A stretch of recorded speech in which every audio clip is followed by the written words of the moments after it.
Hello, and welcome back to the State of Work podcast, a podcast by Lano in which we explore the current and the future state of work. The last couple of years have been really difficult for a lot of companies all over the world. The global pandemic has caused a recession, and a lot of businesses have had to have major layoffs, but not Localyze. That's why today I'm going to talk to Localyze's founder and CEO, Hanna Marie Asmussen, and find out how she managed to build her business over the last couple of years. I want to get really candid and ask her if she'd ever had any difficulties to find investors, if she ever gets scared of failing, and thank you for joining us today on the State of Work podcast. I see a light in the background. I'm assuming you're in your home office? Yes, I'm at home in Hamburg. It just started snowing a couple of minutes ago. Just in time. It is. We are recording a couple of weeks just before Christmas, and I always miss it's something not a lot of people usually say, but I do miss the cold and the snow because you don't get into the Christmas mood if you're a German in Australia and it's warm and you're barbecuing for Christmas. But we do have currently 16 degrees and rain, so it's not that nice either. So it's a little bit of Christmas mood today. Well, Hanna, thanks for joining us. We're here today to hear a little bit firsthand about your journey as a female founder and about the journey of your company, which is Localyze. Can you maybe tell our listeners a little bit about what it is that Localyze does and your journey of getting the business up from the ground? Sure. In one sentence, Localyze helps companies and their employees with everything related to crossing borders. So effectively, we sell to HR and then we make it very easy for them to manage all of that from business trips to permanent relocations, sending someone to another office, for example. And then for the employee, it's effectively a one-stop shop where they get all the support for immigration, but then also the relocation process. Yeah, that sounds really interesting, and especially in times like today, very, very much in demand. But as I understand it, you started even before the big forced work from home movement started with COVID. I believe you started in 2018, so 2 years before the pandemic. How was it starting your business? Where did the idea come from?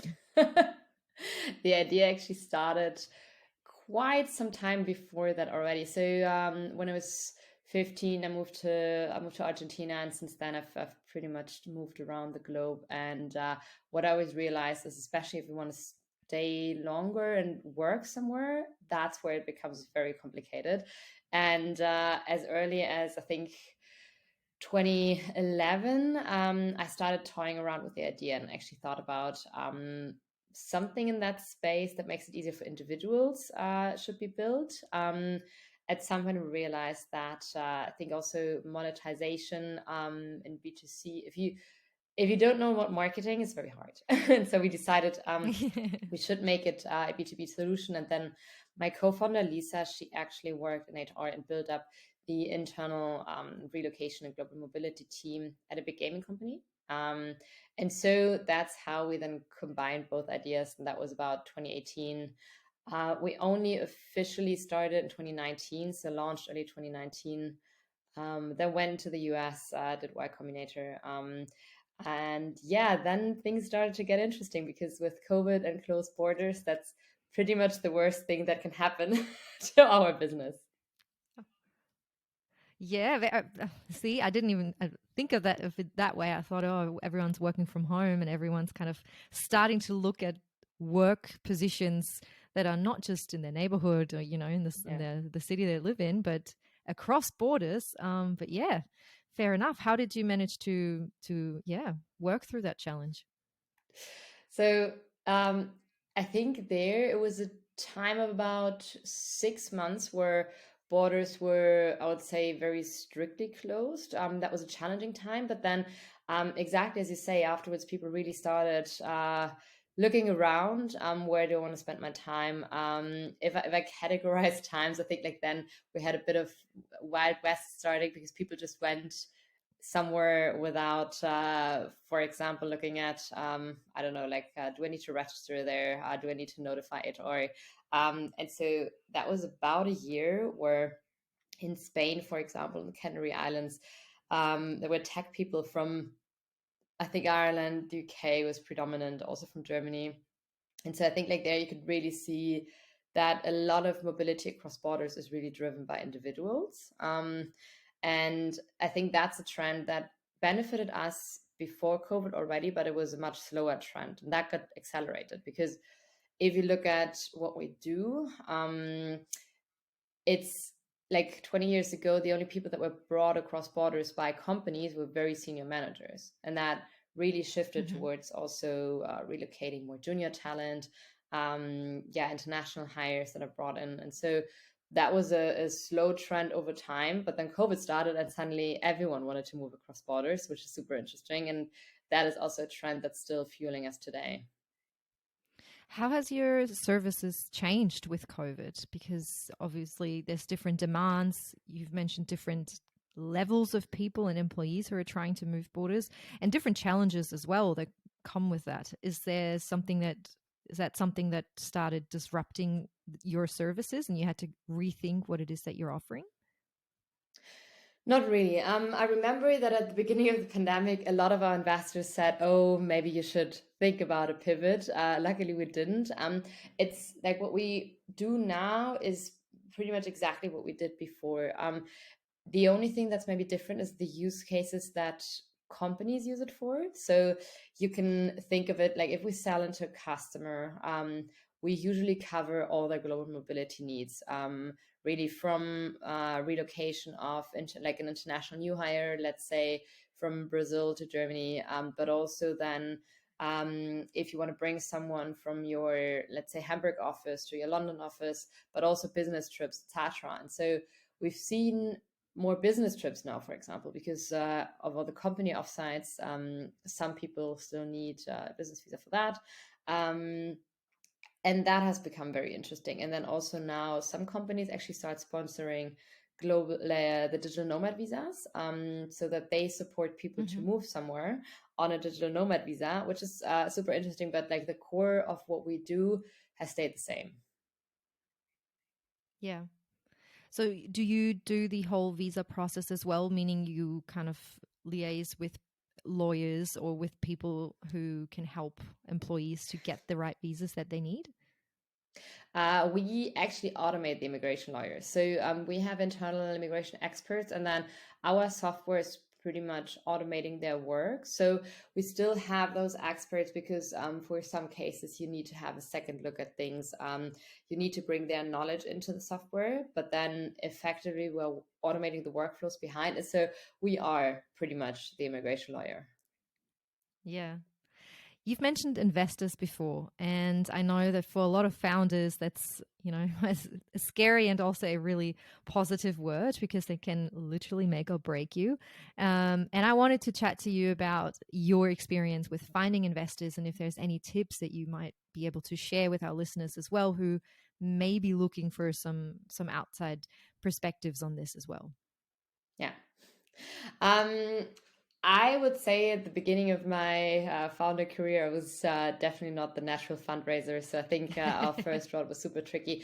It is something where you need to know the game a bit. You need to know how to interpret signals. What is a good time to raise? Also, when investors approach you, how interested are they really? Because of course, Mm-hmm. like a big part of their job is having conversations and staying on top of what is happening and what company is performing well. And so that is something where initially I completely underestimated also the back channeling that's going on, like what people talk. Like as soon as you start fundraising, um, the clock is kind of ticking because if you don't get interest, word will get around, and I think that is a dangerous thing happening. So of course, if you know 100% that you'll be able to raise and that investors just love you, it's not that challenging. I think like then you can also take some time. Otherwise, like you need to get some speed into the process. Mm-hmm. People sometimes call that creating FOMO. Yeah. And basically, yeah, you need to. I think like what I typically do is just schedule everything in a shorter window of time.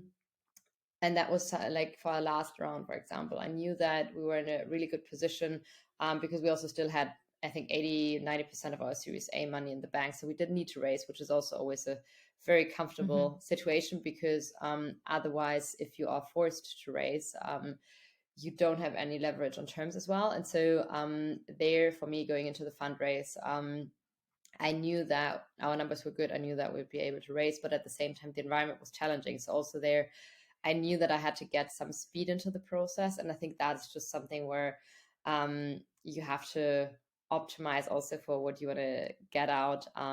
And investors do it all the time. Like the whole job is fundraising. And as a founder, you do it less than once a year, ideally. So yeah, it's always an information asymmetry that you have to deal with. Yeah. You've mentioned that people were telling you in the beginning of the pandemic that you need to change your service, but luckily you stuck to your gut and you didn't. You didn't pivot from the original idea. How difficult is it to block out these outside voices, or just to be able to gauge how much of their input you really need to take on board? Or in other words, or maybe a bit simpler, a question: how much fear is involved in these massive decisions when you're finding yourself in the position to be the founder of a company? Yeah. It's, I think like there, especially in that situation, early COVID times, we did two things. Like, we had a lot of conviction ourselves. Like we had one core hypothesis that we're building on, and that is that mobility is talent driven. And we knew that people were moving across borders. And so basically what a lot of investors were seeing is that remote work means that no one will move across borders again, which I think now we've proven that that's not the case. And so that was a hypothesis that we were still believing in. But then also secondly, we talked to a lot of customers, because of course, it gets harder if you just say, no, I don't want to pivot. Like you need to, like, even if back then, kind of like all the voting power, etc., was still with us, we wanted to explain to our investors like why we're doing certain things. And so we had a lot of interviews with customers and actually got their perspective on if they think it's coming back as a temporary, etc. That really helped a lot. And then after some months, we really started seeing positive numbers on the revenue side again, and that also really helped. So like really showing the trend. And I think the core point for me is conviction. If you build on a hypothesis that you really believe in, then you shouldn't abandon it. And I think that's probably harder for founders that just want to be founders and pick any idea, to have that conviction. Yeah. As a founder, you're not just doing your everyday job, which is pushing the idea that you want to build. You mentioned you also have to speak to investors, but you also, with time, you're growing your company, which means you're bringing more people on board. How does that look like for Localyze? Because as I understand it, you were one of the few who've managed to actually grow throughout the last 2 years, in opposed to other companies that have just really struggled to adapt to the new changes of this new world of Yeah. work. I think it was also the roots of that were built during COVID, because we learned to grow very sustainably. And that was, I think, a big advantage. Like once you have a situation, I think like that's something that a lot of companies didn't have, like during COVID, or especially, I think like maybe they're the first 3 to 6 months were also more tricky from a finance perspective, but afterwards investors really started heavily investing again. But for us, we were one of those who were really affected in the beginning. And so, of course, up until our Series A, investors were not looking at us that much. I think a lot of people probably also thought that we would die. And so we really learned to be frugal, really learned to Mm. do a lot with the cash that we had.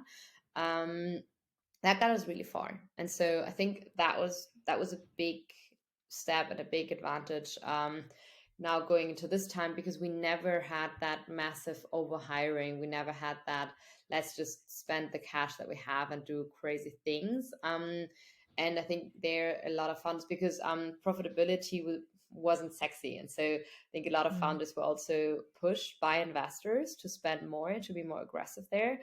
Now things have changed, but like for investor, it's easy to say, oh, now things have changed. Now you have to preserve cash. But for a founder and a CEO to steer the company that fast and say, okay, and also it's not only about, okay, now we're doing layoffs, but like really also the mentality of the employees. Like now you can't just say, okay, I want that budget and then I go with it.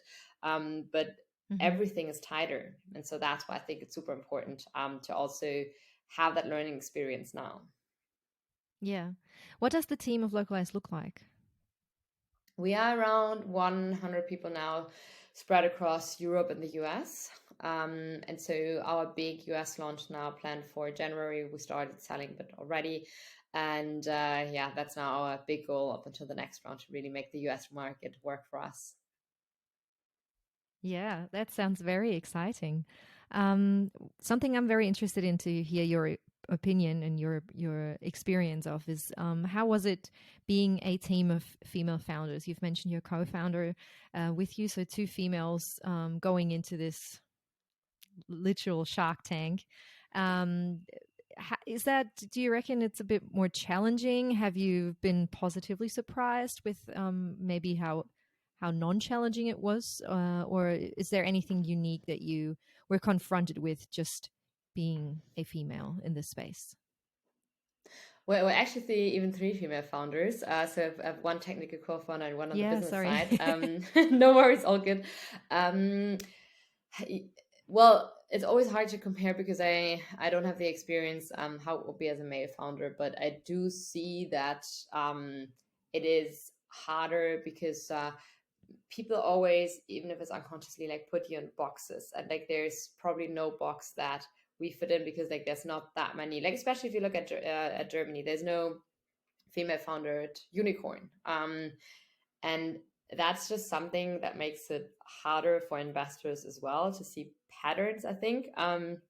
So I would definitely say like there are differences. And then some are more on the, I think, like the unconscious bias where they might look at you a bit more critically.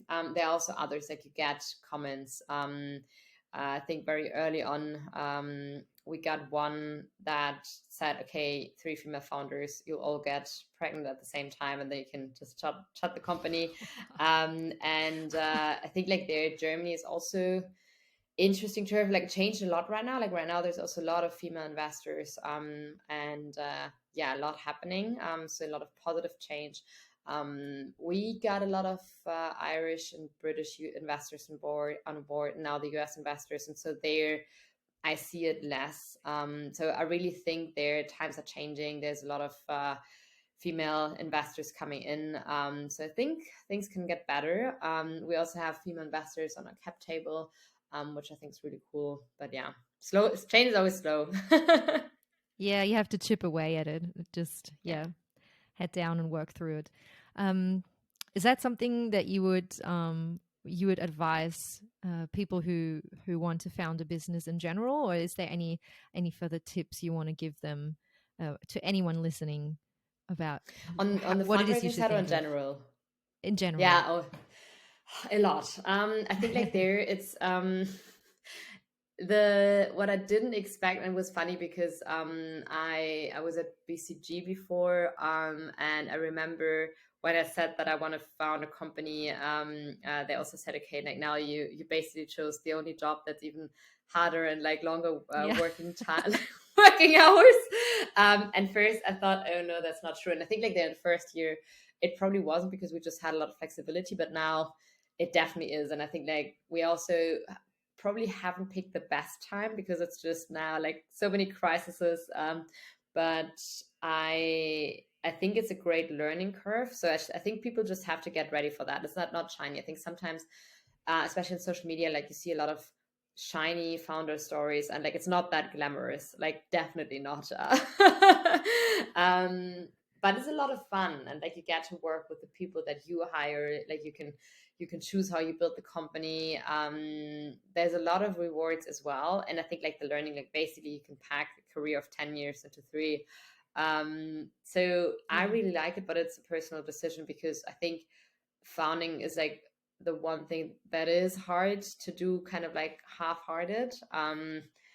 And the second, I think there you also really, like when you pick your co-founders, it doesn't matter that much like that you have exactly the skills that are complementary, like, but you need to be complementary in terms of things that you like, how you like to work, because you can then learn a ton of stuff. And the one thing that you cannot learn is like how you work well together and how you interact. And so I think a lot of times teams also fail because of the founder relationship. And so that's something that I think is super important, that has really helped us in the last years as well. Yeah. You've mentioned the US as one of your next big milestones. What else is next for Localyze? Any other big things in the pipeline? A lot. No, I think like now the US is always a big milestone, so that's why all our focus is on that. We will look at further expansion once we have that rolling. On the product side, we're doing quite a few investments right now. We're growing the team, so that's a lot going on. Yeah, I think the US, if I would sum it up, like the one thing that we have to solve and make work for us, it's the US market. Yeah, a big market. So yeah, big enough milestone as it is.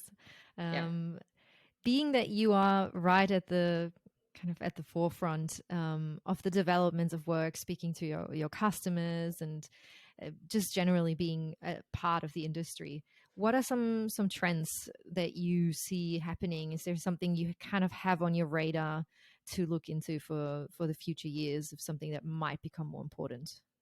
Yeah, I think overall now the biggest trend that we are looking at is how are companies defining their setup going forward. So I think now a lot of companies still have offices as part of the mix, but then how does hybrid look for them? How much do you actually allow fully remote positions, and then in parallel have offices where people go to?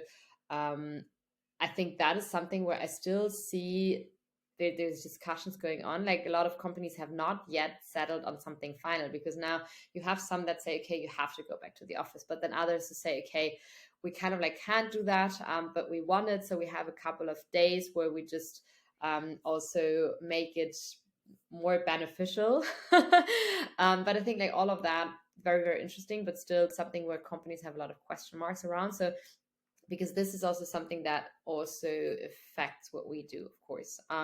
So we're watching it closely. I think the fact that people move across borders, that will always remain. But I think like how companies see that area, that's still shifting. Still chipping away at it, I can imagine. Yeah. Well, thank you so much for sharing the story of Localyze and your personal story as a female founder with us today. I hope that there was a lot of good information for our listeners, and then maybe we were able to inspire one or the other persons listening to, start this exciting journey for themselves. There's definitely exciting times for you ahead. I wish you all the best for your big launch in the US. And I hope you keep growing. Thank you so much. Thank you so much. And thanks for having me. I really enjoyed it. The State of Work is a podcast by Lano. Subscribe to our YouTube channel to never miss a new episode, or find us wherever you get your podcasts. You can also find us on Instagram or Twitter by searching for The State of Work. For more information about today's topic and our show notes, as well as all of our previous episodes, check out our website at lano.io/podcast. Thanks for listening, and until next time on The State of Work.